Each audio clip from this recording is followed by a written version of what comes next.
Hello YouTube, Growing to Live here. I just want to give you a sneak peek of a couple videos that I'm going to make in the near future and a preview of what they are going to entail.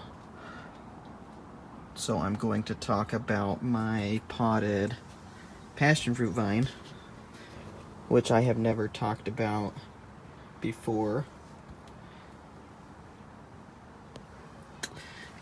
It's growing like crazy in my pot and it needs repotted soon. I'm going to give you some of my secrets for successfully growing this in a pot. I also want to cover my Goji Berry this year. I briefly talked about it last year, and this will be the second season that I have grown it. And I got a little berry right there. I also want to talk about some of the soil amendments, or rather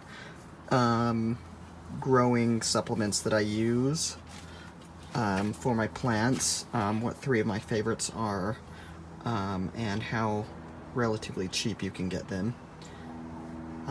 But yeah, keep an eye out for that in the near future. And then before I end this short video, I just want to show you this Christmas cactus of my mom's that I revived. If you can come in, you can see about 2 inches of new growth there and 2 inches of new growth there. So it's coming back just fine. And then here is my aloe plant that needs cut back. Got a little bit of die off. But alright guys, keep an eye out for that, those 2 or 3 videos coming in the near future. Thanks for watching, and until next time, this has been Growing to Live.